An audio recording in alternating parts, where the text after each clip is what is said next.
देखिए last paragraph कि पूर्वजों ने चरित्र और धर्म, विज्ञान, साहित्य, कला और संस्कृति के क्षेत्र में जो कुछ भी पराक्रम किया है उस सारे विस्तार को हम गौरव के साथ धारण करते हैं और उसके तेज को अपने भावी जीवन में साक्षात देखना चाहते हैं। यही राष्ट्र संवर्धन का स्वाभाविक प्रकार है, जहाँ अतीत वर्तमान के लिए भार रूप नहीं है, जहाँ भूत वर्तमान को जकड़ नहीं रखना चाहता वरन अपने वरदान से पुष्ट करके उसे आगे बढ़ाना चाहता है, उस राष्ट्र का हम स्वागत करते हैं। बहुत ही खूबसूरत और बहुत ही महान बात इन्होंने कही है यहाँ पर इस पैराग्राफ में, लास्ट पैराग्राफ में। ये हमारे गौरवशाली अतीत के इतिहास को लेकर के आए हैं लेखक और उससे प्रेरणा ग्रहण करने वाले राष्ट्र को महान बताते हैं। और वो क्या कहते हैं कि हमारे पूर्वजों ने, समझिएगा इस बात को, कि हमारे पूर्वजों ने अपने आचरण, जब हम चरित्र की बात करते हैं ना, हमारे पूर्वजों ने चरित्र और धर्म, विज्ञान, साहित्य, कला और संस्कृति के क्षेत्र में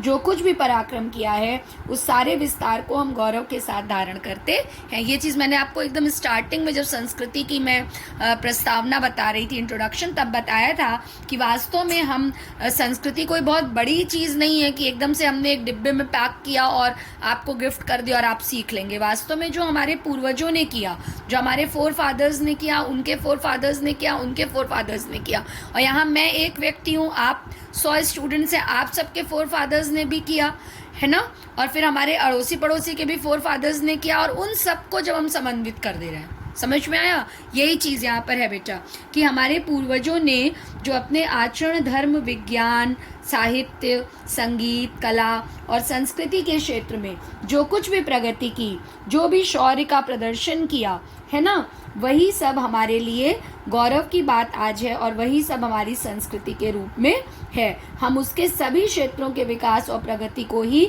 अपनी विकास और प्रगति मानते हैं। हमारे देश के लोग या और भी राष्ट्र के लोग उसी को अपनी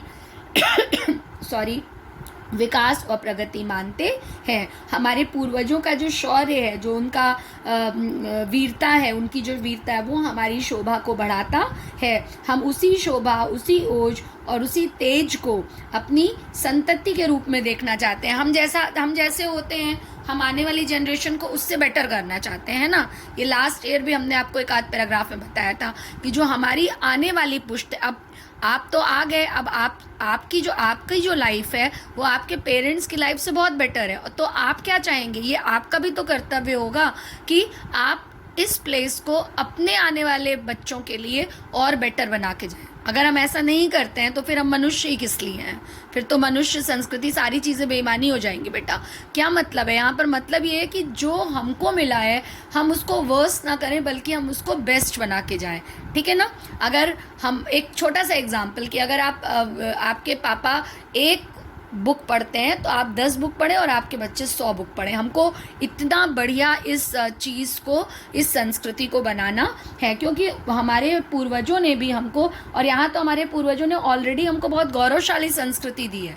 ऐसा नहीं कि उन्होंने कुछ भी कर दिया है और वो देश को ऐसे ही छोड़ के चले गए हैं। उन्होंने अपनी वीरता से, अपनी ओज से, अपने तेज से जो हमें भरा है, हम उससे बेहतर अपनी संतान को और अपने आने वाली पीढ़ी को देखना चाहते हैं। या आप ये भी इसको कह सकते हैं कि हम इसे राष्ट्र की प्रगति को इस प्रकार से मानते हैं कि जो कि वास्तविक रूप में जिसकी संकल्पना की जा सके एक सुंदर राष्ट्र की, कि हमारी यहाँ पर राष्ट्र की प्रगति होगी तो हम केवल वर्तमान की हम आज जिंदा रहें और हमारे बाद कुछ भी हो, ऐसा नहीं।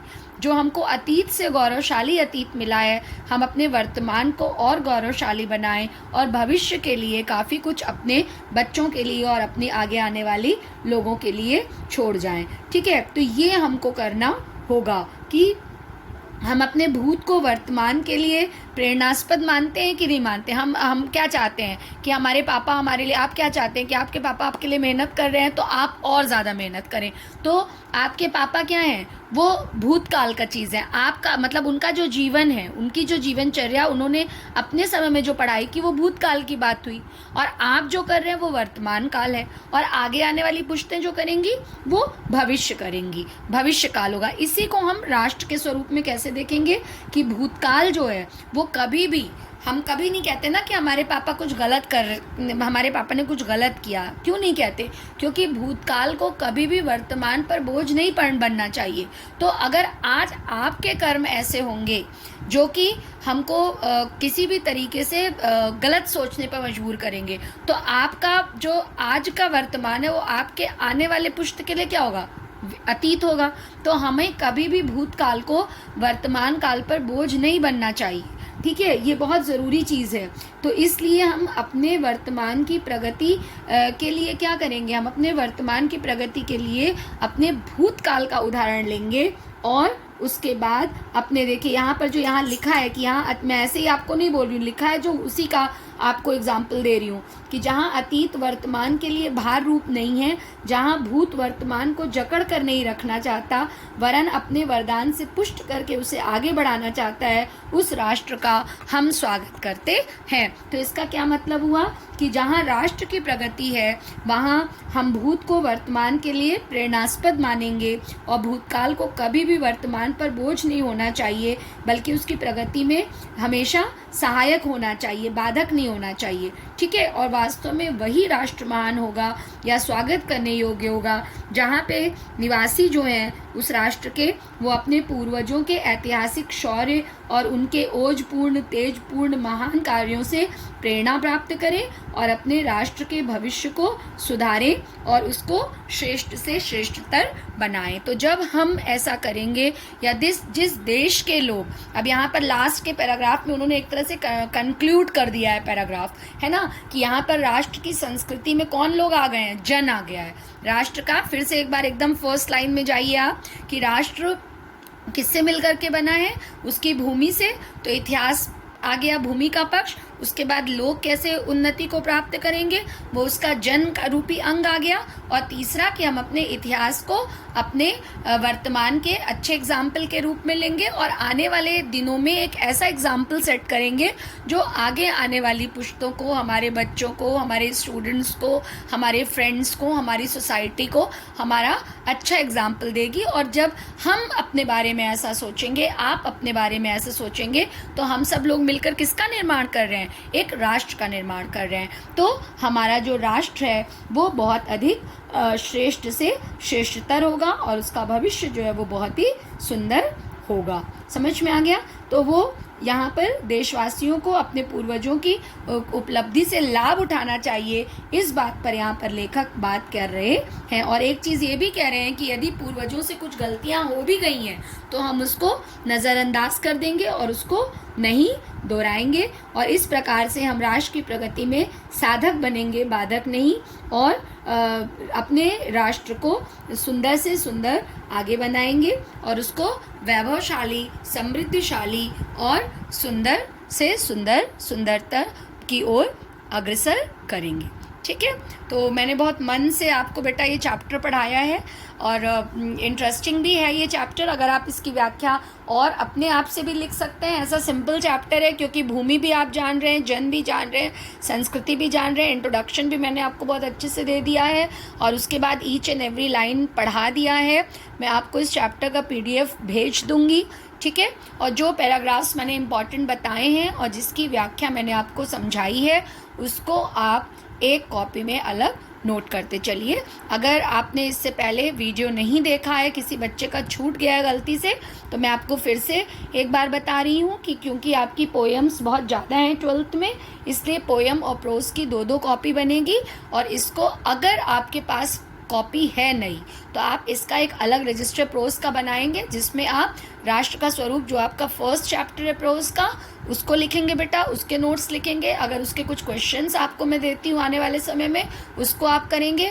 और पीछे के पार्ट में 15 से 20 पेज आप कहानी के लिए छोड़ेंगे, जो कहानी मैं आपको एक करा चुकी हूँ। ठीक है, एक कहानी आपको मई तक करानी थी, वो मैंने आपको करा दी है। और कल से अब हम लोग एक और चैप्टर आपका बचा है जो कि हो जाना चाहिए था, मई तक हो जाना चाहिए बोर्ड के हिसाब से। तो हम आगे आने वाले दिनों में, अभी 4 दिनों में रॉबर्ट्स नर्सिंग होम में पढ़ेंगे। वो भी एक बहुत प्यारा और बहुत अच्छा चैप्टर है। सो मीनवाइल आप अपने नोट्स कंप्लीट कर लीजिए, पैराग्राफ को पढ़ लीजिए, व्याख्या को समझ लीजिए, 2-3 बार थोड़ा सा टफ चैप्टर है, ये थोड़ा सा इजी होते हुए भी अपने आप में टफ चैप्टर है, क्योंकि गंभीर चैप्टर है, सीरियस चैप्टर है। ऐसे ही कोई हंसी मजाक की कहानी नहीं है, लाइट मूड में पढ़ने वाला चैप्टर नहीं है, और बल्कि काफ़ी कुछ सीखने का चैप्टर है कि हम कैसे वास्तव में एक अच्छे जन बन के, एक अच्छे नागरिक बन के अपने राष्ट्र को समृद्धिशाली और संस्कृतिवान और वैभवशाली बना सकते हैं। तो कुछ समझने और कुछ सीखने का चैप्टर है, जो कि आगे भी आपके भविष्य में भी काम आएगा, जिसको हम लाइफ की स्किल्स कहते हैं। एक्चुअली वो इस चैप्टर में दी गई है। ये चैप्टर केवल आपके अच्छे मार्क्स पाने के लिए नहीं है, बल्कि लाइफ की स्किल्स को समझने का, आपके जीवन की दक्षता को समझने वाला चैप्टर है कि किस तरह से हम एक अच्छे देश के एक बढ़िया विचारवान, समृद्धिवान, वैभववान, ज्ञानवान, कर्मशील नागरिक बन सकते हैं। तो इसे पढ़िए, 1-2 बार सुनना पड़ेगा आपको वीडियो, उसके बाद आप अपने नोट्स बनाइए और उसके बाद हम आपका नेक्स्ट चैप्टर शुरू करेंगे। कोई भी प्रॉब्लम अगर आपको चैप्टर के रिगार्डिंग है सो प्लीज़ आस्क, क्योंकि बोर्ड की दृष्टि से ये इम्पॉर्टेंट चैप्टर है। Take care, thank you.